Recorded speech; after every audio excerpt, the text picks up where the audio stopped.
ድምጽ ህዝቢ ድምጽ ትግራይ ድምጽ እምነት ፍኖተ ብርሃን ድምጽ ህዝቢ ድምጽ ትግራይ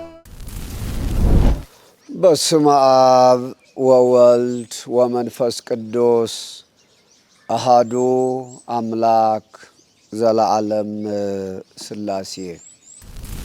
ንስኻትኩም بقالي انت تصنيعكم نسخاتكم بقالي انت تصنيعكم ويم كم قالي انت تصنيعكم ويم بقالي انت تصنيعكم بحقي دق مزامرتي يخم بحقي تفلطوا يخم اتحقون حرا كتوصاكم ايا حرا بزبل ويم نصانت زبل قال مزيزنا بزعبا نصانت ان حبيرنا خري مصحف قدوس نصانت ويدم حرنت اب سلسته مدب فوليو بزبلص سلازرينا لما انتون ابزن سلسته مدبات نناي بعل نخيلنا حبيرنا خرينا كاب زماناتنا بزمانات دق سبات اب كندي بسلامن بفقرن بنصانتن تسمع ميام زنبرو ጨቋንን ተጨቋንን ገዛን ተገዛን እንዳትኾነ ከም ዝመጸን ሩየና ግሪካውያን ነጻነት አብዝደለዩ ልጅዜ ናይ ነጻነት አርማ ናይ ነጻነት ባነር አብዘትሱ ልጅዜ ናይ መጀመሪያ ናይ ነጻነት ባነር ናይ ነጻነት አርማ ዘትሱ ሊቃነ ጳጳሳትን ቆሞሳት ገዳማውያንን ሊቃውንትን ሚጎል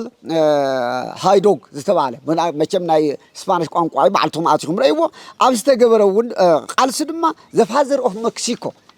ናይ ሜክሲኮ አቦ ተባሂሉ ተጸውዐውን ንሜክሲኮ ነጻ ክትወጽ ዝተቃለሰ ካህን بعل أونا بيتروس بعل أونا ميكائيل كو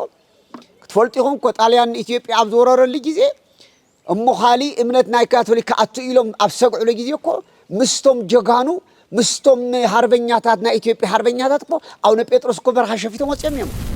أونا ميكائيل كو أب ذا غوريه كو بطاليان تحريرهم مويتهم كو زياتهم كلهم كو نمن تأيم نهزبهم نصانت كبلو ناي هايمانوت أبوتاتون كندي زأخلو خمستقالسو لما أنت حابرنا خرينا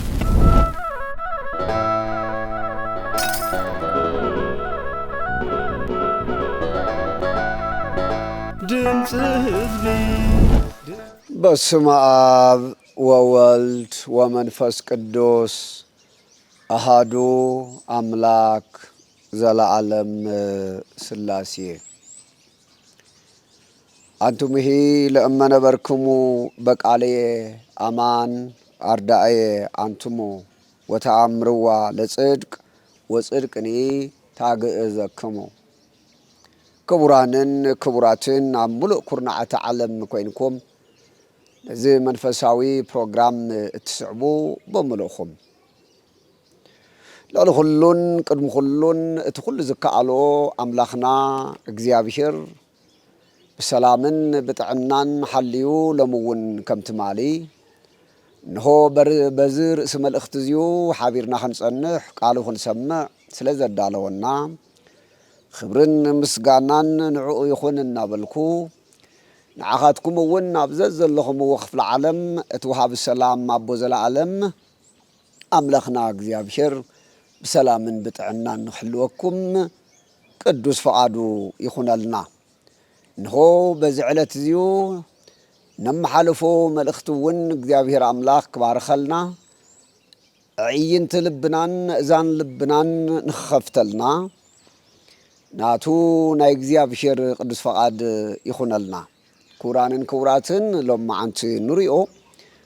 ተማሳሰላ እዩ ካብቲ ሒዝናዮ ዝመጸና ዝረሓቀ ዝተፈለየ አይኮነን زملخت زيو ببجزيو كم حلف كلخو أب عالم كل زلخم حزب እግዚአብሔር نهو بتقال زيو نختبارخو حق نختفلتو بمنقد حق نختملالسو انكاب سحتتن انكاب ناي عالم طاطان كتوصو مو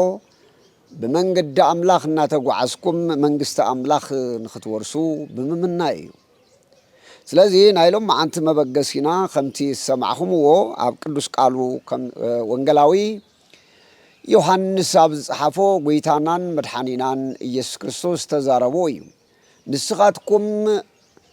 بقالي انت تصنيعهم نسخاتكم بقالي انت تصنيعهم ويم كم قالي انت تصنيعهم ويم بقالي انت تصنيعهم بحقي دق مزامرتي يخم نحقي كتفلطوا يخم نحقي كتفلطوا يخم اتحقون حرا كتوصاكم ايا يزبن ويتانا ኢየሱስ ክርስቶስ استزاربو እዩ ወንጌላዊ ዮሐንስ ኣብ ጸሓፎ معرف شمونته كاب فقدي سلاسان كلتن زلو حايل قالي تغلب بزولا من قدي لما أنتي نريو أسفحت بلنا نريو قالي حرا بزبل ويم نتعنت زبل قال مزيزنا بزعبا نتعنت إن حبيرنا خري نتعنت مالت انت أيو نتعنت ويم حارنت مالت انت أيو حارنت كم من تاي بزبل ويتاهم تزارب النازلو اندحر دعا بني اتعنز بلوكم اتعنز بلو قال اندحر دعا فصيمكم بحقي دق مزامرتيكم نحققون كتفلطوا وايكم وين توصوا كتفلطوا وايكم تحققون دما حراخ توصكم يا زبل قال مبغسينا غيرنا نامو لما انت اسفحنا نريو بزعبا حارا وين نصانت بزبلي مصحف قدوس نصانت وي دم حرنت اب سلسته مدب فوليو بزبلت اسل زرينا لما انتون ابزن سلسته مدبات نناي بعلنا خيلنا حبيرنا خرياننا هذا نصانت وي حرنت كم مدراوي ጭቆና እዩ እግዚአብሔር አምላክ ንደቅ ሰባት ወይ ድማ ንወድ ሰብ በመልኩዑን በምስሉን ከም ዝፈጠሮ እሞ ናይ ኩሉ ገዛኢ ኣብ መሓዳር ገይሩ ከም ዝሸሞ ኣብ ኦሪት ዘፍጥረት ምዕራፍ 1 28 ጀሚርና ንሪኦ ብሙሉእ ክትሪእዎ ከለኹም ትሪእዎ እዮም ብመልክዕን ምስልን እግዚአብሔር ዝተፈጠረ ናይ ጸጋ ኣምላኽ ናይ ጸጋ መራሒ ገዛኢ ኮይኑ ዝተሾመ ወዲ ሰብ ድማ ኣብ ምድሪ ከመይ ክነብር ከም ዘለዎ تقال أملاخ ينقرنا سلازي سب كله كاب زمانات بهيدت زمانات تاب زمن ناب زمن كن كركلنا في الله كعدمو أب أوريز فترة مراف 10 5 رينا سب كله بحد وقانقوانا بحد نبزنا ورلو جنا مبزحتو زي تبتاتنا من أبزنا ورلو جزء كل سبب حد 5 ورمو بزغبرو غوغوي زخونه اكايدا قانقو تباتاتينو اب عالم فحጭ እንግራሕ ከም ዝብል ሪናይና ቅድሜን ተሆነው ወንድማ በፍላይ ከዓድማ ካብ አዳም ጀሚሩ ክሳብ ዘመነ ኖህ ዝነበሩ ሰባት እቶም ቁርባት ሕሩያት ተዘይ ኮይኖም በፍላይ ኖህ ምስ ቤተሰቡ ጥራይ እንትተርፍ ተው ዝነበረ ዘራ አዳም በሙሉ በኃጢያት ምክንያት በማይ አይ ምድምሳሱን ፈልጦይና ድሕሪ ማይ አይ ግን ድሕሪ ማይ አይህ ግን እንታይ ዘርደና ማለት እዩ ድሕሪ ማይ አይህ መተወደደ ግን እግዚአብሔር ምስ ኖህ ቃል ኪዳን ከም ዘአተወደረ ነታ ምድሪ ተመሊሱ በማይ አይህ ከም ዘየጥፋ ከም ዝነገሮሞ እዞም ታውስ ተወለዱ ሰለስተ ደቁ ደሞ ሴም ያፌት ካም ወይም ካም ሴም ያፌት ዚአቶም ሰለስተ ንሙሉ ዓለም ከአንደገና ከም በሐድሽ ከአደሞ ንምድሪ ከም ዝመልዋ ንፈልጥና ስለዚህ ዞም ዘርሴምን ዘርካምን ዘርያፌትን ኣብ ዓለም በብዙሕ መንገድና ተባዝሑ ኣብ ዝኸዱሉ ጊዜ ናይ ባዕላቶም ቋንቋን ናይ ባዕላቶም ስርዓተ ምሕደራን እናስፋሕፍሑ ኣብ ዝኸዱ ጊዜ ሰብ ኣብ ልዕሊ ሰብ ጨቋንን ገዛእን እናኾነ ከም ዝመፀ ንሪኦ ኢና እዚ ሰብ ኣብ ልዕሊ ሰብ ጨቋንን ገዛእን ጥራይ ከይኮነ ሰብ ከም እንስሳዊ ባህሪው ነንርእሱ እውን እናተቃተለ ክኸይድ ከም ዝተጀመረ ኣብ ኦሪት ዘፍጥረት ምዕራፍ 4 ንሪኦ ሓቂ ምክንያቱ እቲ በመጀመርታውን እንትሆነ አዳምን ሔዋንን ዘሰሓተ ካብ እግዚአብሔር ዝፈለየ ጥንት ጸላኢና ተባሂሉ ዝፍለጥ ወይ ድማ በቀዳማይ በዓለመ መላእክት በተፈጥሮ እግዚአብሔር መላእክትን ክፈጥር ከሎ በዓለመ መላእክት ምስ መላእክት ዝተፈጠረ ሳጥናኤል ባዕሉ ብዘፍለቁ ኃጢያትን ሞትን ታብ ዓለመ መላእክት ወሪዱ ኣብ ምስተፈረዶ ብድሕሪ ግን አንጻር ደቂ ሰባት ዝኸድ ስለ ዝነበረ እቲ ረቂቕ ዲያብሎስ ሰባትን ፍጥረታትን በዘይርእይዎ መንገዲ ኣብ ፍጥራን እናሓደረ እቲ ጉጉይን ቅትለትን ሞትን ኣብ ልዕሊ ሰባት ወይም ኃጢያትን ምስራሕ ዝጀመረ ንሱ እሞ ካብ ዘመናት ናብ ዘመናት ደቂ ሰባት ኣብ ክንዲ ብሰላምን ብፍቅርን ብነፃነትን ተስማዕሚዖም ዝነብሩ ጨቋንን ተጨቋንን ገዛእን ተገዛእን እንዳኾነ ከም ዝመፀ ንሪኦ ኢና። ስለዚ ሰብ ኣብ ልዕሊ ሰብ ኣብ ልዕሊ ዝኾነ ሰብ እናጨቆነ ዝኸደሉ ኣብ ልዕሊ ቤተሰቡ ከይቀረ ኣብ ልዕሊ ሓዉ ከይቀረ እናተበዳደለ ዝመፀሉ ዘመን ከም ዝመፀ ንፈልጥ ኢና። ስለዚ እቲ ሓደ ባርነት ሎሚ ንሪኦ ባርነት ካብ ምድራዊ ጭቆና እዩ። ባርነት ካብ ምድራዊ ጭቆና ማለት ደቂ ሰባት ብደቂ ሰባት ዝበፅሖም መከራ ዝምልከት እዩ። ስለዚ እግዚአብሔር ካብ መጀመርያ ጀሚሩ ናይ ነፃነት ኣምላኽ ስለ ዝኾነ ሰባት ኣብ ልዕሊ ሰባት ጭቆና ከካይዱ ኣይፈቐደን ኣይፈቅድን እውን። እንታይ ደኣስ ሰባት ብእግዚአብሔር ኣሚኖም ኩሎም ብዝተጎዳድአ መልክ መሪሕነት ደኣ ክነብሮም ደኣ ፈጠረ እምበር መራሕን ተመራሕን ክነብሮም ደኣ ገይሩ ፈጠረ እምበር እቲ መራሒ እውን ነቶም ዝመርሖም ክጭቁኖም ወይ ደሞ በዓል ፀጋ ወይ በዓል ሃፍቲ ወይ በዓል ጉልበት ነቲ ጉልበት ዘይብሉ ወይ ደሞ ነቲ በዓል ሃፍቲ ነቲ ድኻ ኮታስ ከምዚ ዓይነት ዝበለ ክበዳደል እግዚአብሔር ኣብ ልዕሊ ሰባት መምርሒ ኣይሃበን። ስለዚ ሰባት ግን ከም ዝበልናዮ ካብ ዘመን ናብ ዘመን ኣብ ልዕሊ ሰባት ጭቆና መከራ እናብዝሑ ምኽያድ ጀሚሮም እዮም። ብፍላይ ኣብ ዓቕሚ ዘይብሎም ድኻታት ኣብ ደቂ ድኻታት ኣብ መበለታት ኣብ ዝተፈላለዩ ሰባት እቶም ሰብ ስልጣን ጥራይ ከይኮኑ ሃብቲ ዝበዝሐሎም ጉልበቶም ዝጠንከረ ኣብ ልዕሊ ድኹማት መከራ እናብፅሑ ከም ዝመፁ መፅሓፍ ቅዱስ የርደና። ስለዚ ቀዳማይ ንሪኦ ነፃነት ወይም ሓርነት ካብ ምድራዊ ጭቆና እዩ። ነዚ እውን እግዚአብሔር ኣምላኽና ኣብ ኦሪት ዘፍጥረት ወይም ኣብ ኦሪት ዘፀአት መጀመርያ ክርኤና ከሎ እውን ናይ ባርነትን ናይ ነፃነትን ጥቕሚ ወይ ደሞ ባርነት ማለት ክንደይ ዝኣክል ክፉእ ምዃኑ ንሪኦ። እስራኤላውያን ብያዕቆባውያን ገይሮም ኣብ ግብፂ ኣብ ዝወረድሉ ግብፃውያን ኣብ ልዕሊ እስራኤላውያን ዘብፅሕዎ ዝነበሩ ግፍዒ ጭቆና ክንደይ ዝኣክል ዝመረረ ምዃኑ ትፈልጡ ኢኹም። ስለዚ እግዚአብሔር ድማ ናይቶም ኣብ ምድሪ ግብፂ ዝጭቆኑን ዝበኽዩን ዝነበሩ ሰባት ናይተን ኣብ ግብፃውያን ዝርገፃን ዝጭነቃን ዝነበራ ዝፀነስኦም ደቃተን ብኣግባቡ ከይወልድኦም በዓል ራሄል ኣብቲ ዘብክዖ ዝነበራ ጭቃ እንተይቀረ ጭቃ እናብኩዓ ክወልዳ ብምግባር ተወለዱ ህፃናት እውን እንተኾነ ምስቲ ጭቃ ደማቶም እናረገፀ ዝኸይድ ምንባሩ እቲ ጭቆና ክንደይ ዝኣክል መሪር ምንባሩ ንፈልጦ ኢና። ስለዚ እግዚአብሔር ከዓ ከምዚ ዓይነት ዝበለ ሰባት ገፋዕትን ተገፋዕትን ከምዚ ክነብሩ ስለዘይደሊ እቶም ተጨቆንቲ ዝነበሩ እስራኤላውያን በዓል ራሄል እውን ኩሎም ናብ እግዚአብሔር ብምምህላሎም እግዚአብሔር ከዓ ድማ ብዙሕ ምሕረት ዘለዎ ኣምላኽ ከም ዝኾነ ኩልና ከም ንፈልጦ ነዚኣቶም ንምድሓን እግዚአብሔር ኣብ ኦሪት ዘፀአት ምዕራፍ 3:7-8 ትሪእዎ እግዚአብሔር ኣብ ግብፂ ናይ ዝነብር ህዝበይ ባርነት መከራ ርኤ ኣለኹ ከድሕኖ ከዓ ደልየ ኣለኹ ኢሉ ነዚ ኣብ ባርነት ውሽጢ ዘሎ ድማ ዝመርሐሉ ነፃ ዘውፅአሉ ካብቶም ኣእላፍ መላእክቲ ባዕሉ ዝፈጠሮም እታ መላእክቲ ንቅዱስ ሚካኤል ካብ ደቂ ሰባት ከዓ ድማ ካብ ሞት ግብፃውያን ኢድ ኣብ ባሕሪ ተደርቢዩ ብጓል ፈርዖን እግዚአብሔር ባዕሉ ዘዕበዮ ሙሴ ነይሩ ማለት እዩ። ስለዚ ንእስራኤላውያን ብሙሴ መራሕነት ብሙሴን ኣሮንን መራሕነት ብቅዱስ ሚካኤል ተራዳኢነት ብናይ ኣምላኽ ሓይሊ ንእስራኤላውያን ጭቆና ካብ ጭቆና ካብ ባርነት ነፃ ከም ዘውፅኦም መፅሓፍ ቅዱስ ይነግረና እዩ። ስለዚ እዚ ነፃነት እዚዩ ክሪኦ ከለና ካብ ባርነት እዩ ዘውፅኦም ካብ ጭቆና ፈርዖናውያን እግዚአብሔር ኣምላኽ ነፃ ከም ዘውፅኦም። ስለዚ ሓደ ካብ ምድራዊ ጭቆና ንወፅኦ ሓደ ሓርነት ነፃነት እዩ። ካልኣይ ነፃነት ካብ ሕማም ካብ ደውየ ስጋ ካብ ደውየ ስጋና ይኹን ካብ ብመናፍስት ይኹን ብተፈላለየ መንገዲ ክንወድቕ ከለና ክንሓምም ከለና ወይ ብደውየ ስጋ ወይ ደሞ ብመናፍስት ክንዓብቁ ከለና ካብ ደውየ ስጋና እንፍወሶ ነፃ ንወፀሉ እውን ነፃነትና እዩ።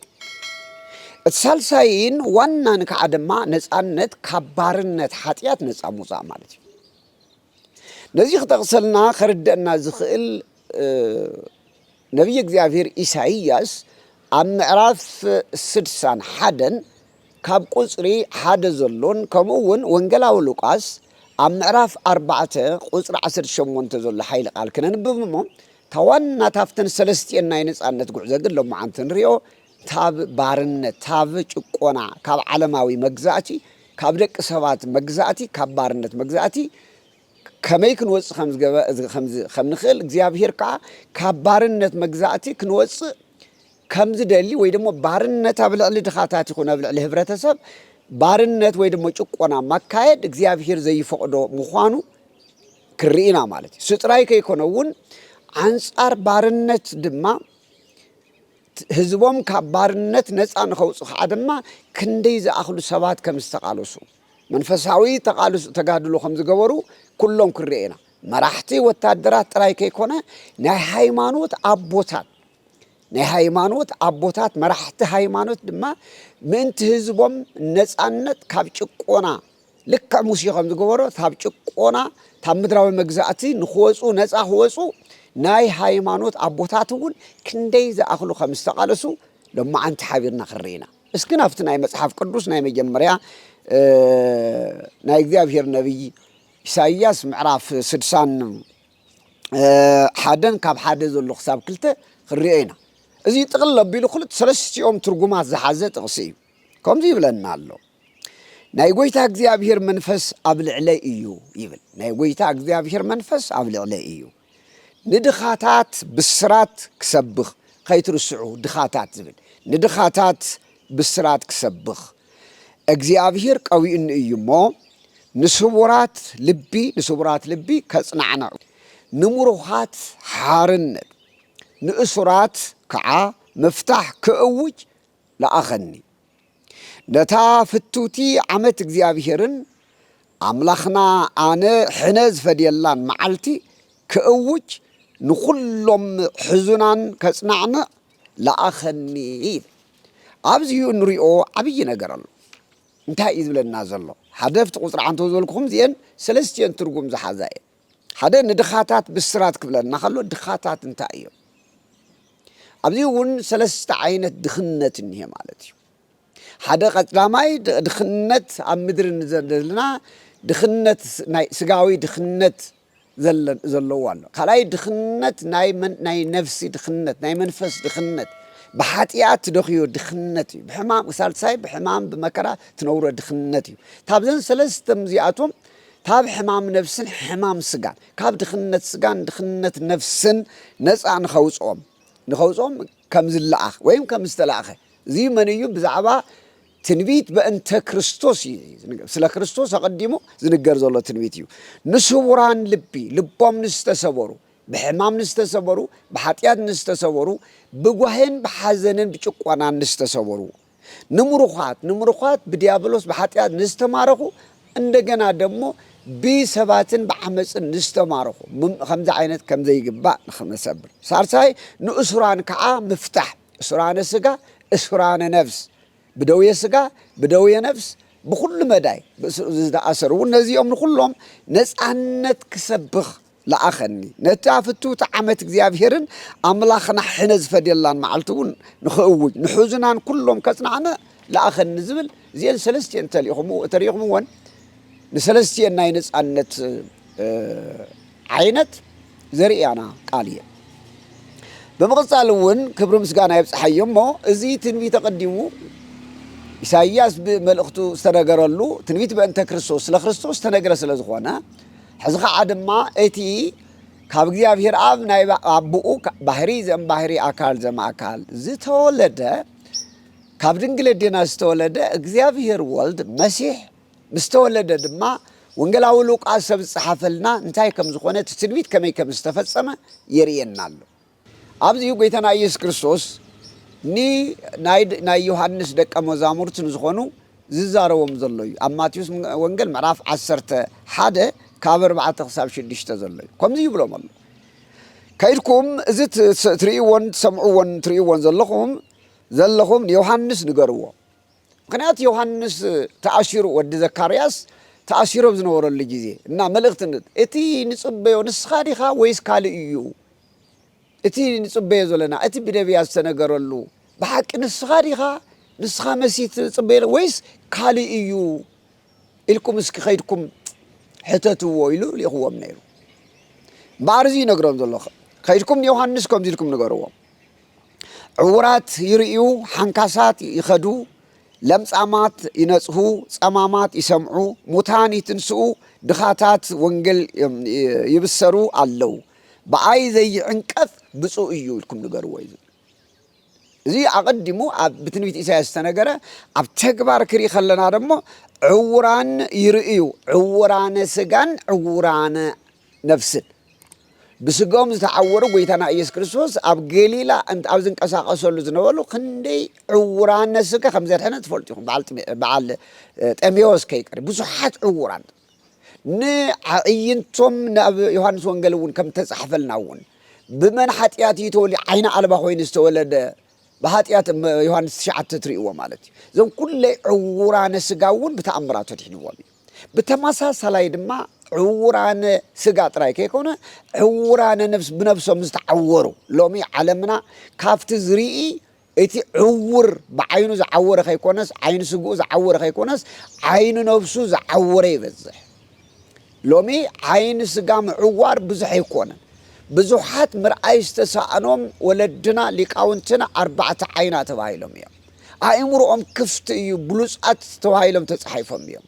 በዓል መምህር ኤስድሮስ ዝተባሃሉ ሊቃውንት ካልኦትም ስም ክንጽውዕ እንተኽእልና እንተደሊና ብዙሓት እዮም ብዙሓት ኣዕይንቶም ዝዓወሩ ነገር ግን ካብቶም ኣዕይንቲ ዘለዎም ዝርኢ ዓይነ ኣለና ዝብሉ ንሳቶም ብዝበለጸ ብሩሃነ ኣዕይንት ብሩሃነ ኣእምሮ ዝነበሩ ከም ምዃኑ ትፈልጥ ኢና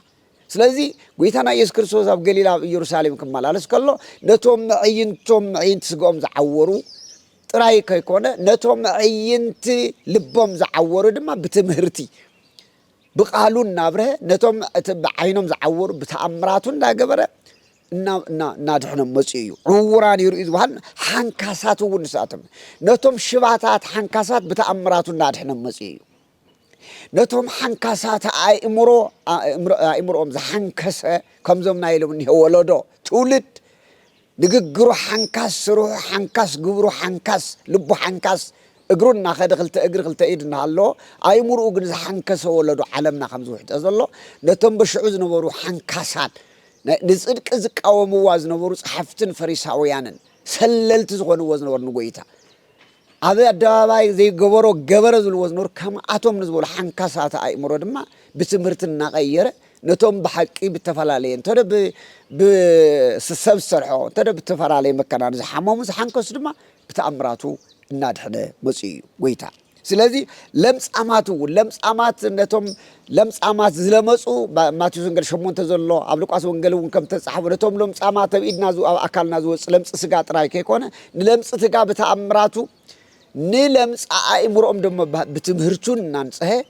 ጎይታና እዚ ኾይዱ እዩ ሙታን ዝበሃሉ ዘለዉ እውን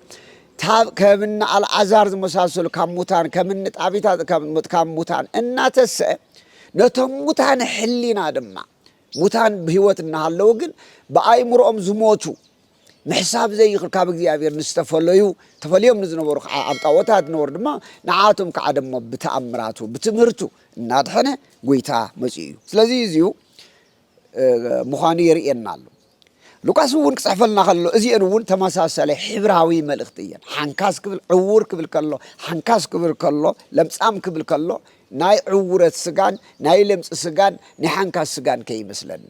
ክልቲኡ ትርጉም ዘለዎ እዩ ነፃነት ሓራ ካብዚ ሓራ ምውፃእ ማለት እዩ ነፃነት ወንጌላዊ ሉቃስ እውን መንፈስ እግዚአብሔር ኣብ ልዕሊ እዩ ዝበሎ ናይ ኢሳይያስ ብሙሳን ንድኻታት ከብስሮም ቀብኣን ምስ በለ ንእስራት ዝፈትሕሉ ዕውራን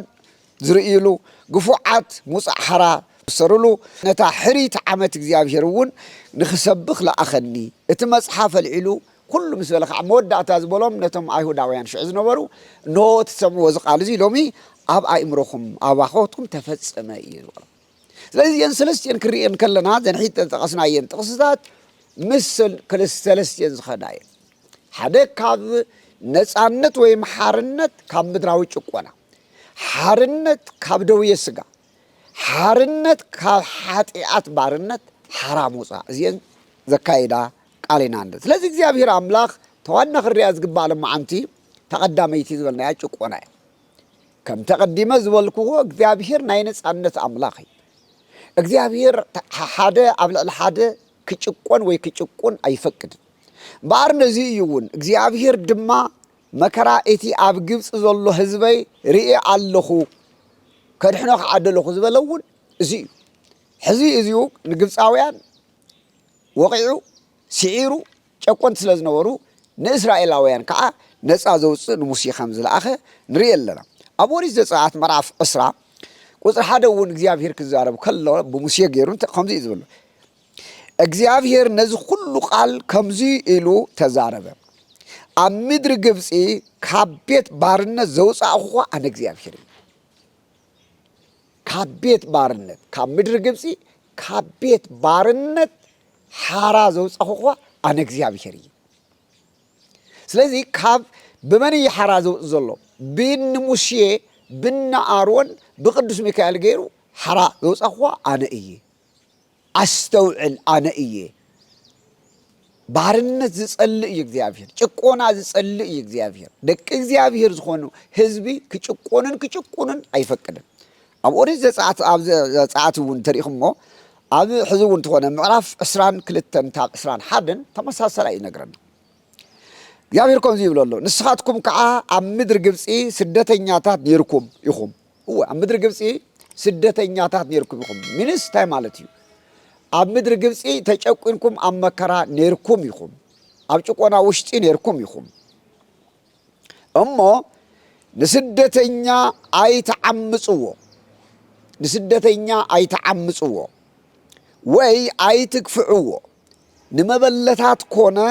ንደኽታማት አይትክፍዕዎም ተገፊዕኹምዎም ንሳቶም ከዓ ናባይ ከእውዩ እዮም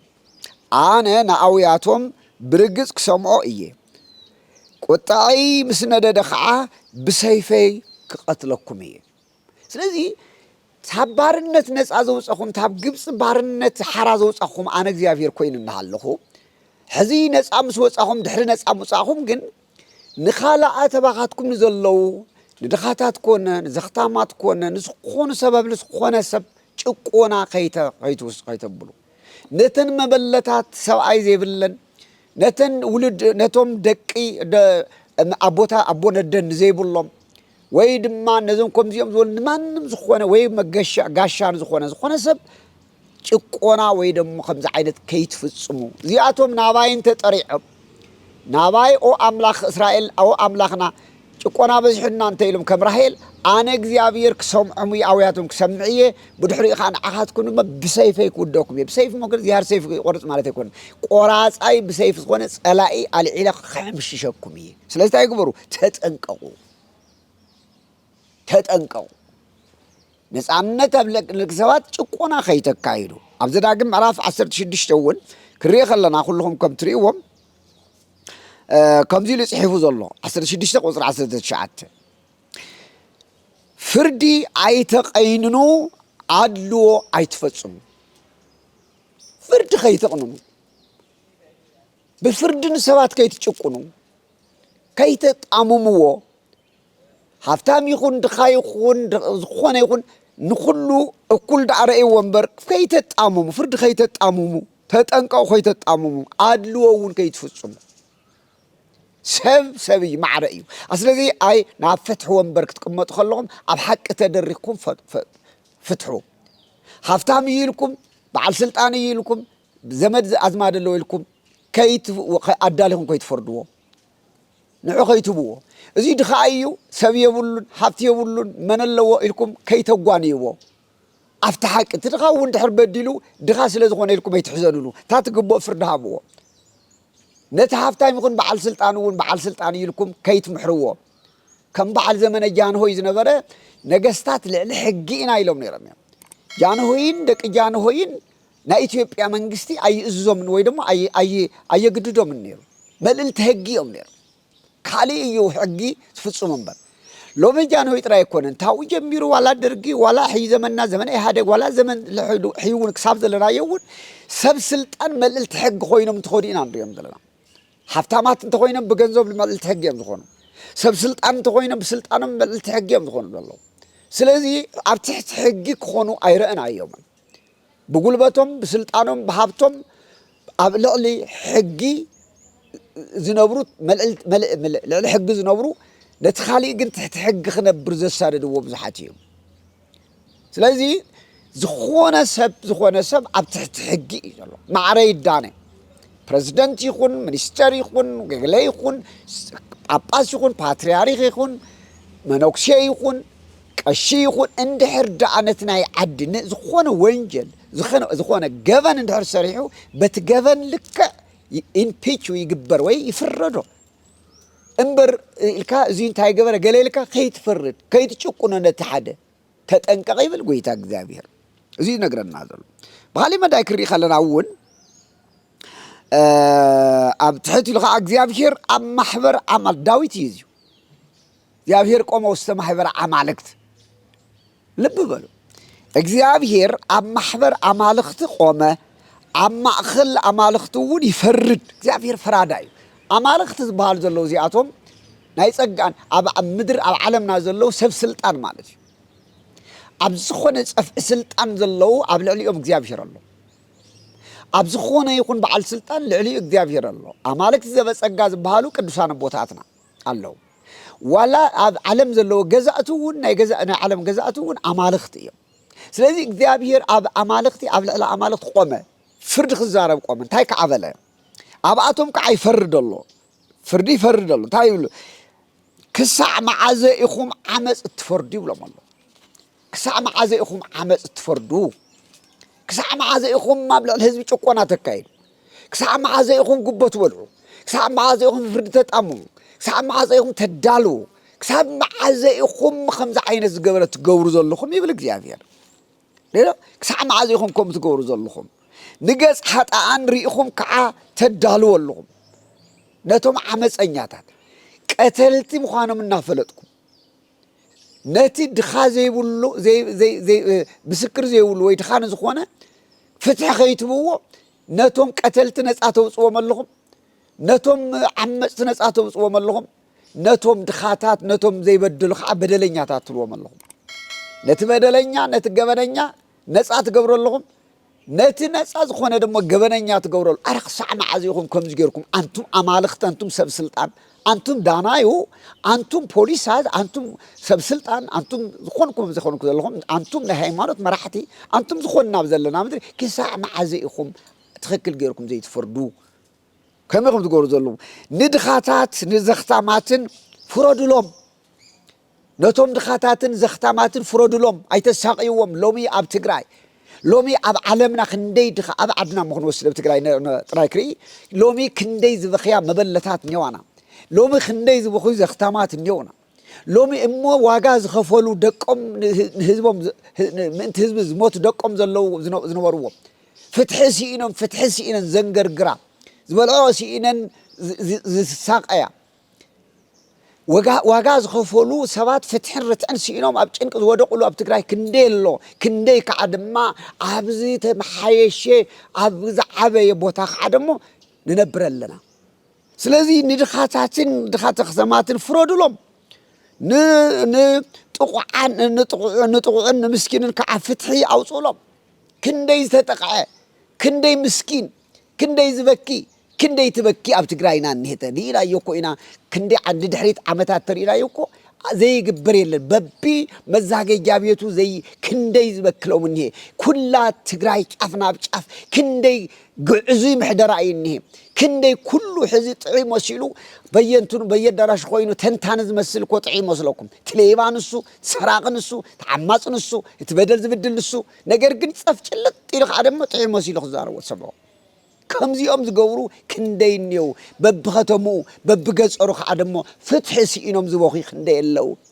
نبرتهم زتحدقو هوتهم زتحدقو كلهم منهم كندي الله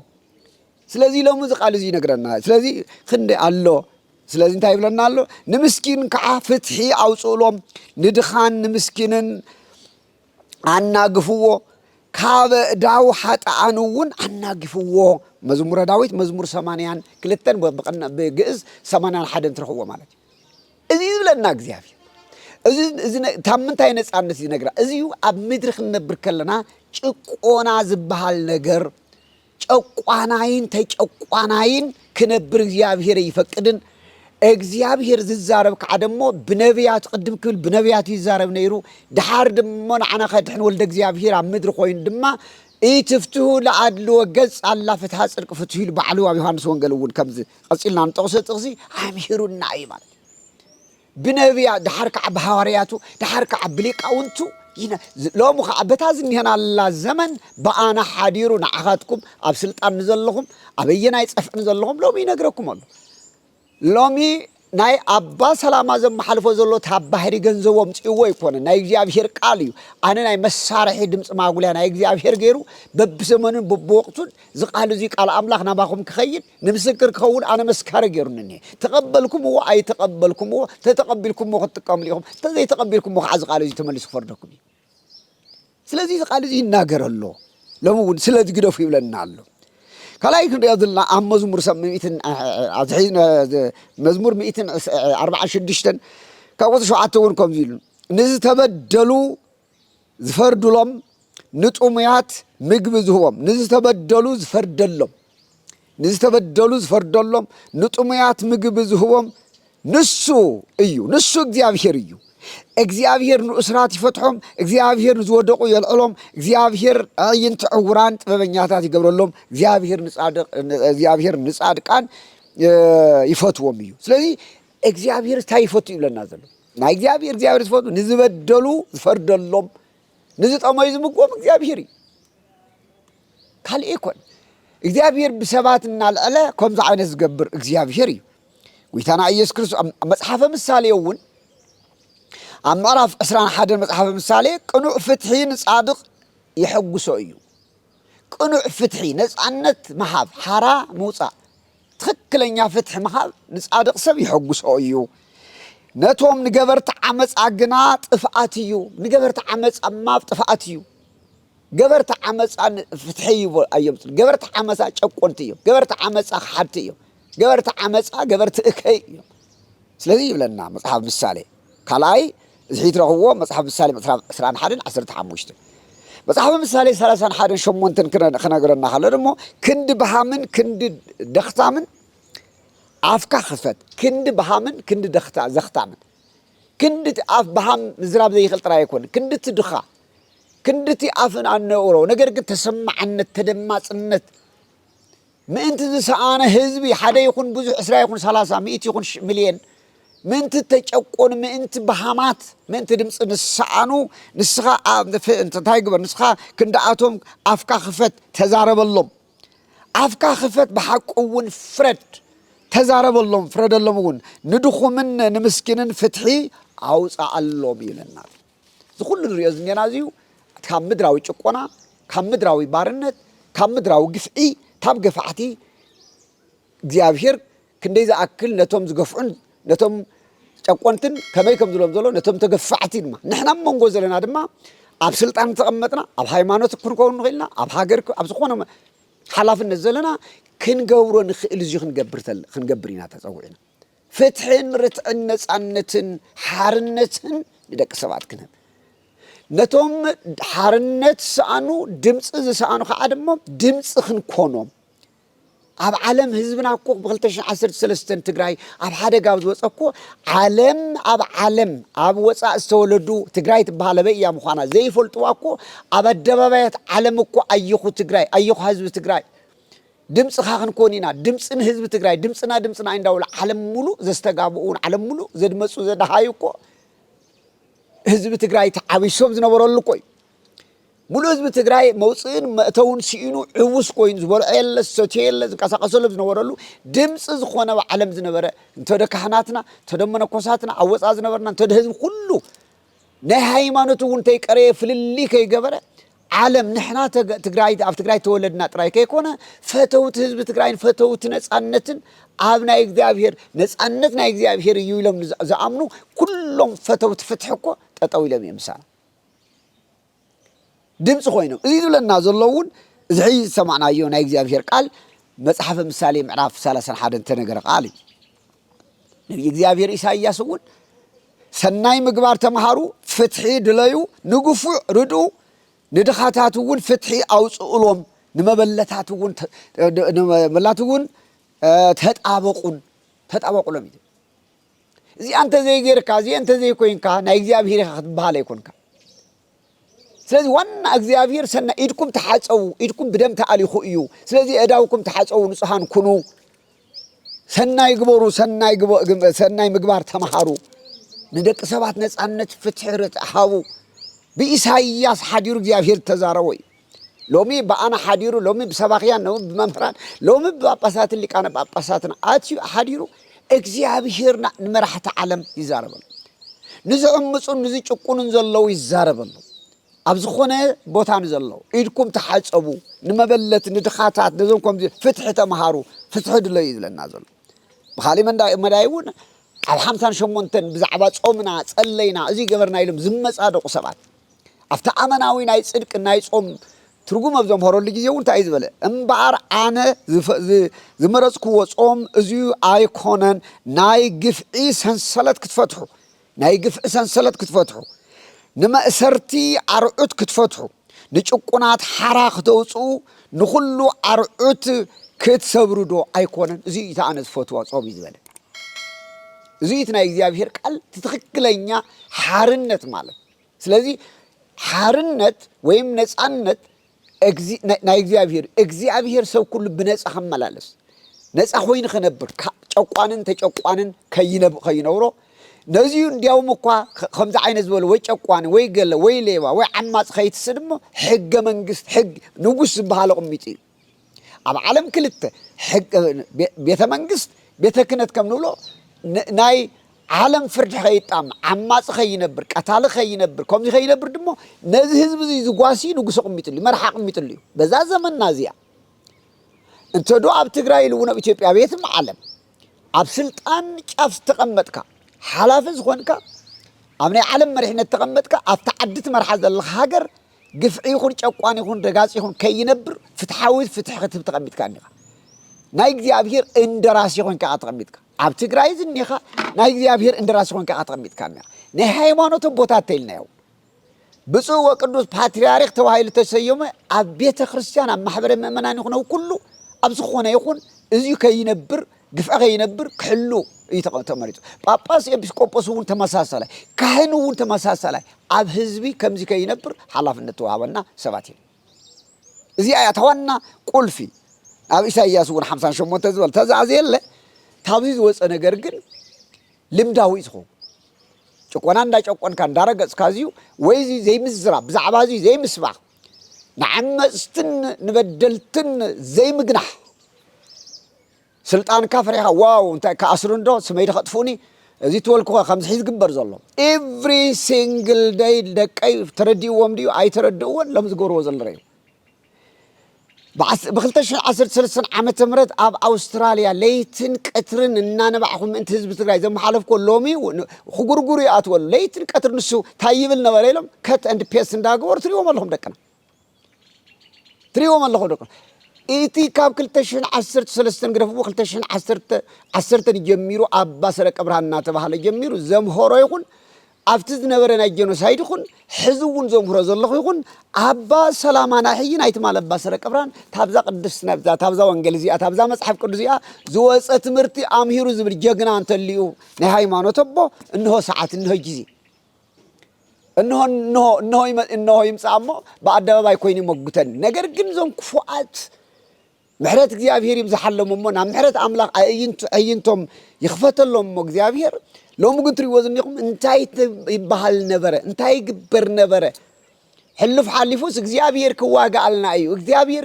ህዝብና ምስቲ ህዝብና ምስቶም ኣብ በረኻ ዝኒውን እግዚአብሔር ክረደና እዩ ጸልዩ ኢልና ተዛረብናዮ ሎሚ እግዚአብሔር ዶ ከምዚ ይገብር ይብሎ ኣሎ እወ እግዚአብሔርማ ተዋጋኢ እግዚአብሔር እዩ ስሙ እውን እግዚአብሔር እዩ ተባሂሉ ተጻሒፉ እዩ ኣብ ኦሪት ዘጸአት ምዕራፍ 15 ቁጥር 4 3 እዩ ተዋጋኢ እግዚአብሔር ናይ ነጻነት ኣምላኽ እግዚአብሔር ምእንቲ ውፉዓን ዝጨንቆ እግዚአብሔር ንሓራ ዘውፅ እግዚአብሔርማ ናይ ነጻነት እግዚአብሔር ምስቶም ዘምልኹ እግዚአብሔር ምስቶም ዝፈርሕዎ እግዚአብሔር ምስ ዝብልዎ ይዋጋእ ተዋጋኢ እዩ ኣምላኽ ናይ ቦታትና ኣምላኽ እግዚአብሔር ተዋጋኢ دباق زمتلنا نتهم زي الرأي منافس دباق زمتلنا نتهم زي الرأي ونشيل دخوين زواجلنا እግዚአብሔር እዚህ ዘይ መፍላጦም ግን ህዝብና ንምጭብርባር ዘይ ግበር ነገር ሎም የለ ስለዚህ ትንቢተ እግዚአብሔር ሕይውና እግዚአብሔር ነብይ ኢሳይያስ ማን ኤርሚያስ ከምዚ ይብለኩም አለ እግዚአብሔር ከምዚ በለ ናቤት ንጉስ ዳዊት ይሁዳ ናቤት ንጉስ ይሁዳ ውረድ በለኒ ውረድሞ አቡ እዚ ቃል እዚው ተናገር ከምውን በል አታ አብ ዙፋን ዳዊት ተቀሚጥካ ዘለኻ አታ አብ ዙፋን ዳዊት ተቀሚጥካ ዘለኻ ንጉስ ይሁዳ ንስኻን ባሮትካን ህዝብኻን አንቱም በዘን በርታት ተአቱን ትወጹን ቃል እግዚአብሔር ስምዑ ሎሚ አንታ አብ ትማልዝ ነውሩ አብ መንበር ህዝብ ክትመርሕ ታብ ቀበሌ ካብ ቁሸት ጀሚርካ ክሳብ ርእሰ ምምሕዳር ጀሚርካ አብ ዝኾነ ስልጣን ዘለኻ ስማዕ ማለት እዩ እግዚአብሔር ይዛረብ ዘሎ በኤርሚያስ ሎሚ አብ አና ሓዲሩ ይዛረበካ ኣሎ አብ ስልጣን ዘላ ተድመጽ ካድመጽ አይሰምዑን ትበልካ በዋጋኻ እግዚአብሔር ክበካ እግዚአብሔር ከምዚ ይብለሎ ፍትሕን ጽድቅን ግበሩ ነቲ ዝተዘመተ ከዓ ካብ ኢድ ዓማጺ አናግፍዎ ነቲ እግዚአብሔር ኤርሚያስ ይዛረብ ዘሎ በኤርሚያስ ሓዲሩ እግዚአብሔር ኤርሚያስ ኪድና ቤተ ናብ አብ ዳዊት መንበር ንስተቀመጠና ይሁዳ ንጉስ አቲኻ ንገሮ ፍትሕን ርትዕን ግበሩ ነቲ ዝተዓመፀ ዝተቀምዐ ዝተዘመተ ድማ ካብ ኢድ ጸላኢኡ አድሕኖ ሎሚ ህዝቢ ትግራይ ተዓሚጹ ተሓዲጉ ንብረቱ ሃፍቱ ርስቱ ጉልቱ ኩሉ ተሓዲጉ ደይኒ ነዚ ይምባር አንተ አብ ትግራይ አነ እየ መራሕት ትብል ዘለኻ እንቶር ናይ ፖለቲካ ፓርቲ አነ እየ ትብል ዘለኻ ዝኾነ ይኹን ንህዝቢ ትግራይ ሓስብ እየ ትብል ድሕሪ ኮይንካ ከምቲ ዝብለና ዘሎ ፍትሕን ጽድቅን ግበሩ ነቲ ዝተዘመተ ከዓ ካብ ኢድ ዓማጺ ገፋዓዩ አድሕንዎ ከም ዝበሎ ሎሚ እንተደ ግዚያዊ መንግስት ኮንካ ተረና ሕወሓት ኮንካ ተረ ካልኣቱ እውን ትግራይ ጽቡቕ ሰና ያለናቱ ናይ ፖለቲካ ፓርቲታት ኮንኩም እንተዶ ኣብ ደገ ዘለኹም እስከ ሕዚ እዚኣ ተቃል ትብለኩም ባር ትብለኩም ዘላ ነቲ ዝተዓመፀ ነቲ ዝተዘመተ ካብ ኢድ ጸላኢኡ አናግፍዎ ይብለኩም ዘሎ برنا نرسخم زبا نسمر نحبر نمكت نمخر نزاته نقول يكون كما يجرنا نوصل عيلك نتيز نتيز تشكوز نهزبها توعلك حدرك ناس أن توعوجلو من قد يصير كنقول إذا خاب بقول بيت كاي كونن بجزيابير حيل خاجر كاي زي تزمت حزبي إنينا تورر حزبي إنينا تجنق حزبي إنينا نزيو كندحن بإساي بإرمياس كم تزروا لومون بزمننا كندا يستورست تزمت حزب لنا نحن قلنا ثلاثة عامات ملو وعلى بريتوريا تابز فرم ثلاثة عامات ملو نبعلتنا نخلقتنا مخنا بعلتنا بزي مبقعنا حبرتنا بزي مودادنا بزي مرددنا بزي مسمع معنا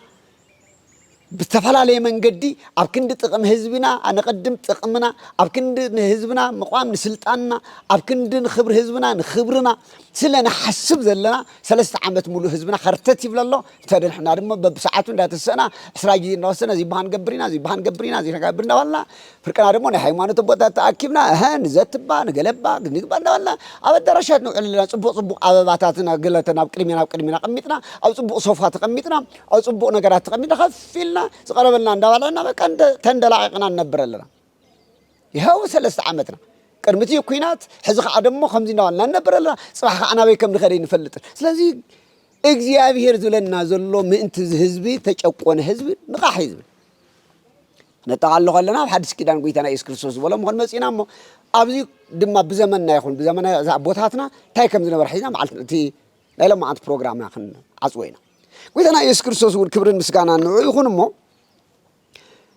ማቴዎስ ወንጌል ምዕራፍ 13 ቁጥር 13 ነቶም ጸሐፍትን ፈሪሳውያን ግብዛት አጫስኺሎም አስመሰልቲ ክነብሩ ኢሎም ክመስሉ ኢሎም ታናይ ኦሪታናታቱም ጥቅም ከይትጎድሎም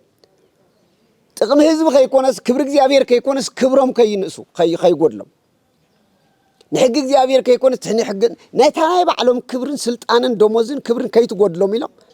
እንታይ ይብሉ ነይሩ እንታይ ጸሐፍት ፈሪሳውያን ማቴዎስ ወንጌል ምዕራፍ 13 ዘሎ ቡሉ ረይዎ ሕዚ ግን 13 ቁጥር 13 ዘሎ ብቻ ምስትሒት ኸድናቴ ስለዝኾነ ሓቢርሃና እያ አቱም ግብዛት መምህራን ሕግን ፈሪሳውያንን ካብ ጨና ኣዳም ክሳዕ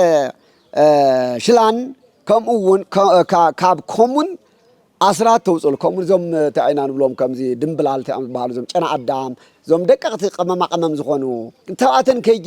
እኳ ከይቀሬስ ኣስራት በኹራ ተውፁ ትብሉ ዘለኹም እቲ ኣብ ሕጊ ዘሎ ኣውራ ነገር ግን እቲ ኣብ ሕጊ ዘሎ ኣውራ ዝበለፀ ታብ ኮሙኑ ታብ ሽላኑ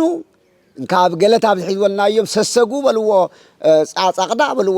ሽውርቲ ታው ዝበለፀ ግን ታይብለሎ ፍትሒ ምሕረት እምነት ግና እተሓድጉ ኢኹም ፍትሒ ምሕረት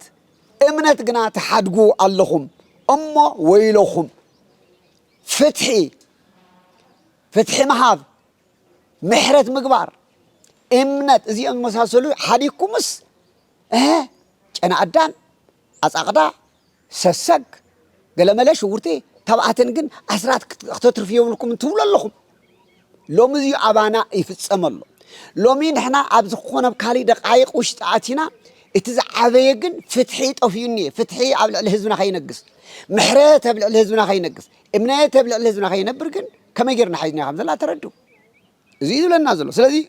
ጎይታና ኢየሱስ ክርስቶስ ተዛረበ በኻሊ መንገዲ ዮሐንስ ክጽሕፈልና ኣሎ ድማ ቅኑዕ ፍርዲ ፍረዱ እምበር ብገጽ ርኢኹም ኣይትፍረዱ ዮሐንስ ወንጌል ምዕራፍ 4:24 ዝተዋሃበልና ዝተነገረና ነጻነት እዩ ክቡራንን ክቡራትን እዚ ሪና ኣቦታትና ከምቲ ዓንቱ ዝበልኮ ነቢያት ናይ እግዚአብሔር ቃል ሰሚዖም ምእንቲ ሓርነት ነጻነት ደቂ ህዝብታት ብዙሕ ተቃሊሶም ጎይታና ኢየሱስ ክርስቶስ እውን ከም ትሰማዕኹምዎ ፍትሕን ርትዕን ነጻነትን ደቂ ሰባት ክንህብ ተዛሪቡና እዩ ኣቦታትና ሐዋርያትን ሊቃውንትን እውን ኩልየን ጠቕሶም እውን በዓል ዮሐንስ መጥምቕ በዓል ቅዱስ ዮሐንስ አፈወርቅ ካልኦትም ምእንቲ ደቂ ሰባት ነጻነት እናተቃለሱ መጽዮም ሕዚ ለማዓንቲ ግን እስኪ ታባና ወፃ ዝኾነ እስኪ ብዙሓት ክነግረኩም ኣብ ጭቆና ህዝቦም ኣብ ጭቆና ዝነበረ ህዝቦም ኣብ ጭቆና ዝነበሩ እሞ ክንደይ ዝኣክል ተጋድሎ ገይሮም ምእንቲ ህዝቦም ተቃለሱ ሰባት ከፍልጠኩም መጀመርያ ኣብ ናይ ኦትማን ወይ ድማ ናይ ኦትማን ዝበሃል ምሕደራ ኣብ ዝነበረ ዓለም ኣብ ዝምርሐሉ ዝነበረ ናይ ግሪክ ሊቃነ ጳጳሳት እንታይ ገይሮም ነይሩ ናይ እስክናቶም ታሪክ ንርኢ ንለለ 400 ዓመት ዝኣክል ግብፂ ግሪክ ኣብ ናይ ኦትማን ኣብ ጭቆና ኣብ ዝወደቐትሉ ግዜ ግሪካውያን አይደንቲቲኦም ሃይማኖቶም ባህሎም ኩሉ ነገር ናይ ክርስቲያን ማእከል ዝኾነ እናተገርሰሰ ወይ ደግሞ እናጠፍ ኣብ ዝኸደሉ ግዜ ግሪካውያን ነጻነት ኣብ ዝደለዩሉ ግዜ ናይ ነጻነት አርማ ናይ ነጻነት ባነር ኣብ ዘትስሉ ግዜ ናይ መጀመርያ ናይ ነጻነት ባነር ናይ ነጻነት አርማ ዘትስሉ ሊቃነ ጳጳሳትን ቆሞሳት ገዳማውያንን ሊቃውንትን ምእንቲ ህዝቦም ምእንቲ ጭቆና ታብ ኦትማን ጭቆና ዝነበረ ነጻነት ንኸውፅኡ እተውረእይዎ አንብቡ ምእንቲ ህዝቦም ምእንቲ ግሪካውያን ምእንቲ ህዝብን ምእንቲ ባህሎም ምእንቲ ሃይማኖቶም ምእንቲ ስርዓቶም ኣብዚ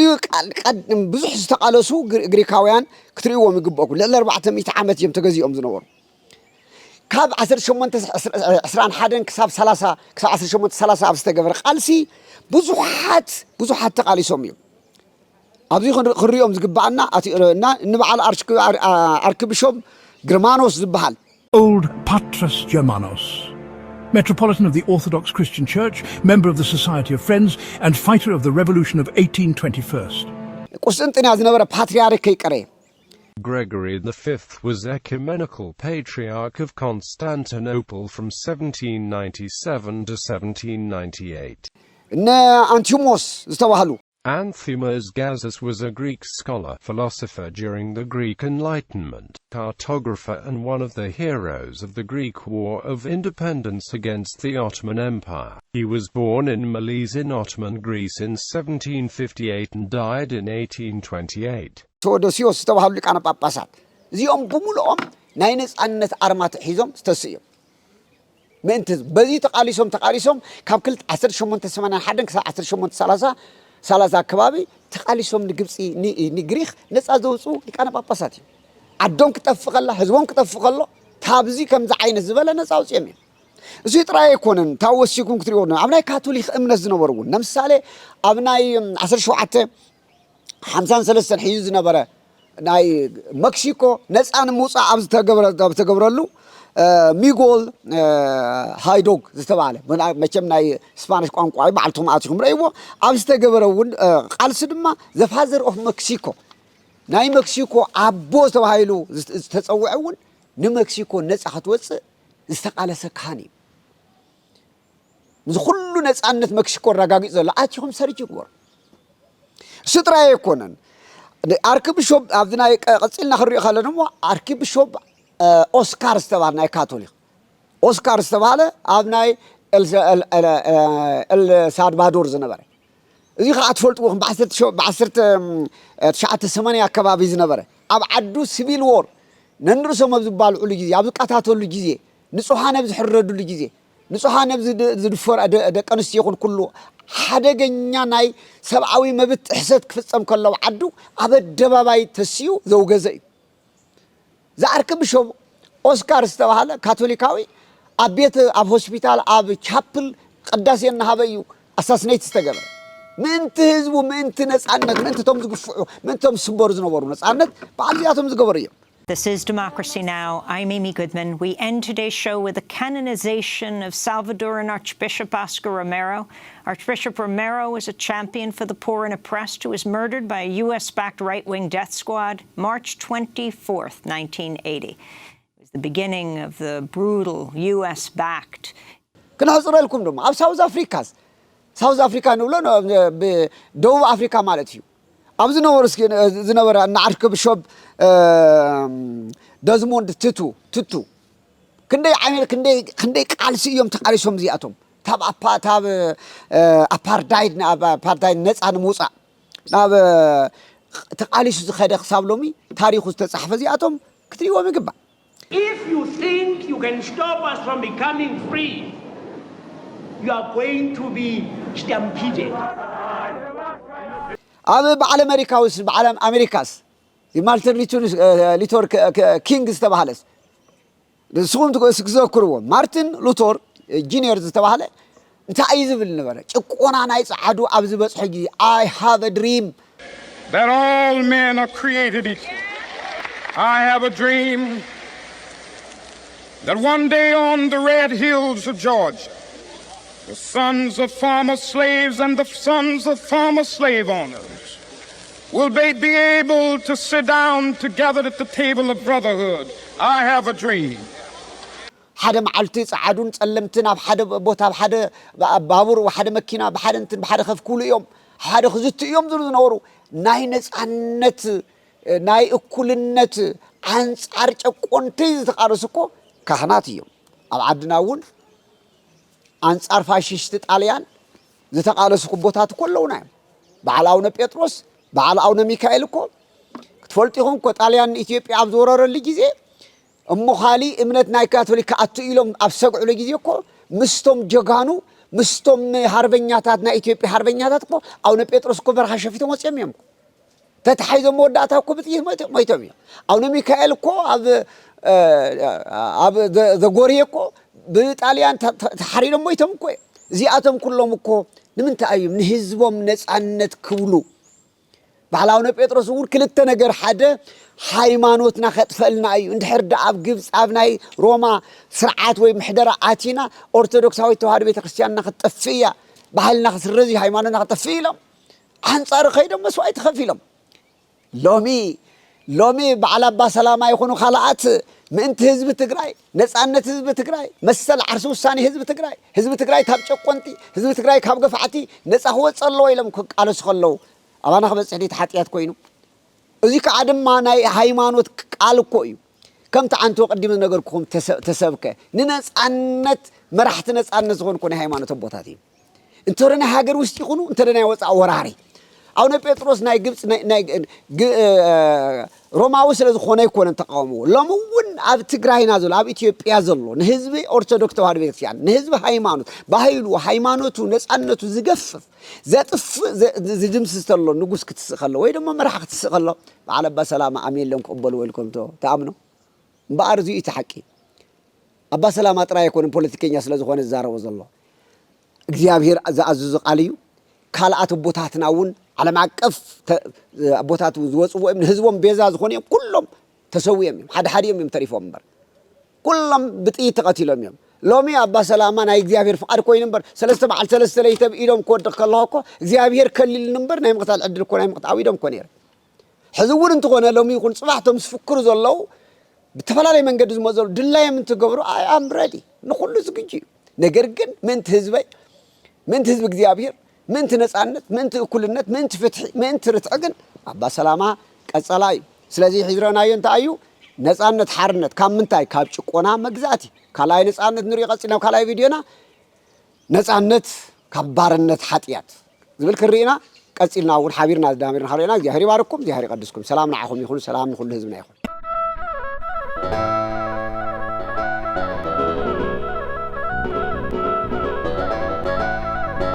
ድምጽ ህዝቢ